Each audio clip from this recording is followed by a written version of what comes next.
She was a good person, and everybody knows Kaylin would do anything for you. She didn't deserve this.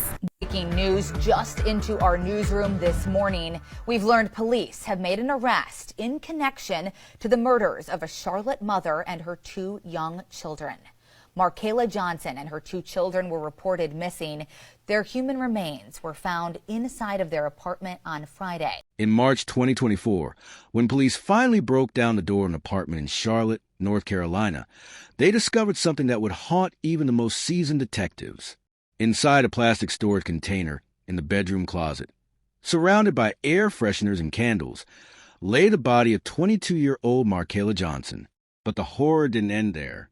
The next day, in the trunk of a car parked outside, they found her 2 babies, 4-year-old Miracle and 7-month-old Messiah, stuffed inside gym bags. All 3 had been dead for weeks.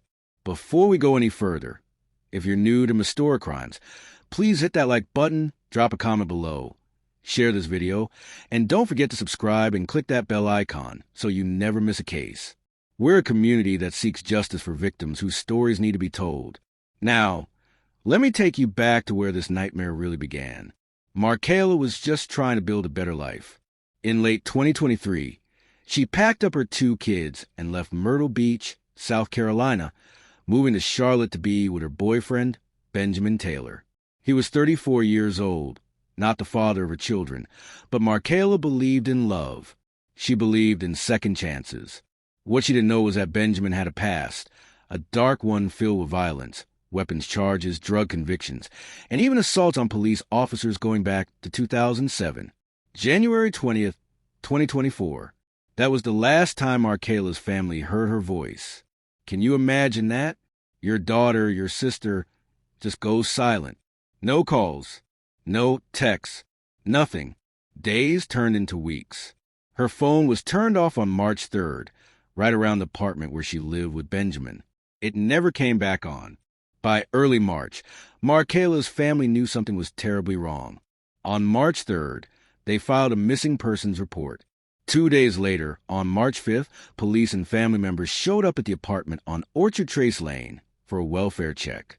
A maintenance worker opened the door, yelled inside, heard nothing, and just left. Think about that for a second. Markayla and her babies were already dead inside that apartment, and everyone just walked away. But here's where it gets even more disturbing. The very next day, March 6th, detectives discovered something chilling on surveillance footage.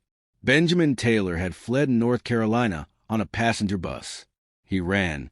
And when someone runs like that, you know they're hiding something terrible. Police finally got a search warrant on March 15th.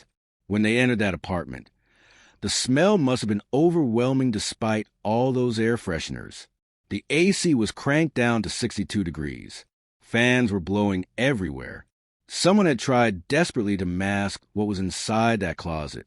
When detectives opened that plastic storage container, they found Markayla with cords wrapped around her body. The medical examiner would later discover extremely high levels of fentanyl in her liver and traces of naloxone. That's the drug used to reverse opioid overdoses. Someone tried to bring her back, but failed. Or maybe they just wanted to cover their tracks. The next day, March 16th, police towed Benjamin's car from the apartment complex. When they popped that trunk open, they found 2 gym bags. Inside those bags were Miracle and Messiah.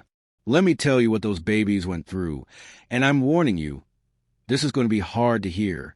4-year-old Miracle had bruises all over her little body, the kind that come from an adult's hand grabbing and squeezing too tight. Her hands were tied with a blue charging cord. Her head was covered with disposable diapers. The medical examiner found small bruises around her mouth and jaw, injuries that happen when someone forcefully covers a child's face. And in her blood, they found fentanyl. 7-month-old Messiah, a baby who should have been learning to crawl, learning to say his first words. He had fentanyl in his system too. But that wasn't all. They found cocaine, melatonin, and Benadryl. Someone had been drugging this infant. He also had blunt force trauma to his head. Both children appeared completely healthy before they died. They didn't have any diseases, any conditions. They were murdered, plain and simple. Here's what the autopsy revealed. The fentanyl in Little Messiah's system had something called 4-YMPP in it. That's a contaminant found in street fentanyl, the kind dealers sell. These babies didn't accidentally get into drugs. Someone gave it to them. While police were making these horrific discoveries in Charlotte, Benjamin Taylor was on the run, heading west. He ended up in one of the most lawless places in America, a place called Slab City in the California desert, right near the Mexican border. It's basically a community of people living off the grid in tents and makeshift shelters. He thought he could disappear there, blend in with people who don't ask questions. He was living in a blue tent in the middle of the Sonoran Desert, probably thinking he'd gotten away with it. But on March 16th, someone at a place called the Church of Enlightenment in Slab City made a suspicious call. They mentioned a man wanted for murder. Imperial County Sheriff's deputies surrounded that blue tent, and dramatic body cam footage captured the moment they pulled Benjamin Taylor out. He was arrested just miles from the Mexican border. If he'd made it across, this case might have ended very differently. Benjamin was extradited back to Charlotte and charged with 3 counts of first-degree murder.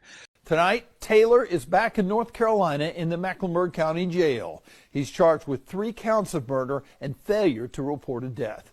3 counts of concealment of an unnatural death, and 1 count of habitual felon because of his lengthy criminal record. Remember I mentioned his past? Breaking and entering in 2007, assaulting a police officer in 2011, another assault in 2016, possession of a firearm by a felon in 2018, plus drug convictions. He also had previous arrests for kidnapping, assault, and violating protective orders. This man had a documented history of violence, and somehow Markayla ended up in his orbit. On April 8, 2024, a judge denied Benjamin Taylor bond, calling him a tremendous danger to the public. Markayla's mother spoke at a news conference, her voice breaking. She said, "I miss my baby. I miss my grandkids." She was a good person, and everybody knows Markayla would do anything for you. She didn't deserve this. Can you imagine that pain? Losing your daughter and both your grandchildren in one horrific act? Now here's where the legal system comes in, and this is where a lot of people got angry. In August 2024, prosecutors announced they would not seek the death penalty against Benjamin Taylor. Markayla's family wanted the harshest punishment possible. They wanted justice for those 3 lives stolen so brutally. But prosecutors made a different call. In June 2025, prosecutors offered Benjamin a plea deal. They said if he pleaded guilty to 2 counts of second-degree murder and concealment of an unnatural death, he'd get up to 560 months in prison. That's about 46 years. For some people watching this, that might not sound too bad. But for Markayla's family, it probably felt like a slap in the face. Do you think 46 years is enough for taking 3 lives, 2 of them innocent children? Benjamin Taylor rejected the deal. On June 12, 2025, he pleaded not guilty to all charges. Not guilty. Even with all the evidence.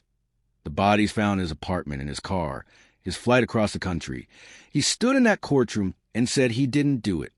A Mecklenburg County judge confirmed the case will go to trial. The next court date is tentatively set for December 31st, 2025, New Year's Eve. If convicted, Benjamin Taylor could spend the rest of his life in prison without the possibility of parole.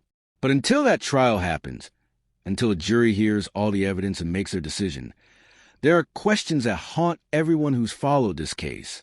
What really happened in that apartment between January 20th and March 3rd? Did Markayla know Benjamin was giving drugs to her children? Or was she trying to protect them when she died? The naloxone found in her system suggests someone tried to reverse her overdose. Was that Benjamin trying to save her after realizing he'd given her too much? Or was it all part of some twisted plan? And those babies, how long were Miracle and Messiah suffering before they died? Did they cry out for their mother? 4-year-old Miracle was old enough to understand fear, old enough to know something terrible was happening. The fact that her hands were tied, that her face was covered, that she had defensive bruises from adult hands, it suggests she fought. She resisted. A 4-year-old little girl fighting for her life. Why would someone drug an infant with fentanyl, cocaine, Benadryl, and melatonin? What kind of person does that? And why did it take nearly 2 weeks from the missing persons report to the discovery of the bodies when family members and police had already been to that apartment? Here's what keeps me up at night about this case. Markayla moved to Charlotte believing she was building a future with someone she loved. She trusted Benjamin with the most precious things in her life, her children. At what point did she realize she made a terrible mistake? Did she try to leave? Is that why she ended up dead? Benjamin Taylor's decision to reject a plea deal and plead not guilty tells us something about his psychology. Either he genuinely believes he can beat these charges, or he's so disconnected from reality that he can't accept what he's done. Narcissistic killers often show this pattern. They refuse to take responsibility because admitting guilt would shatter their self-image. So I'm asking you, what do you think happened in that apartment? Do you believe Benjamin Taylor will be convicted? Should prosecutors have pursued the death penalty? And how do we protect vulnerable people like Markayla from getting involved with someone with such a violent criminal history? If this case affected you the way it affected me, please take a moment to like this video. Share it so Markayla's story reaches more people. Leave your thoughts in the comments and subscribe to Mistora Crimes. Hit that bell icon because we're not just sharing stories here. We're keeping the memory of victims alive and demanding justice. I'll see you in the next one. Stay safe out there.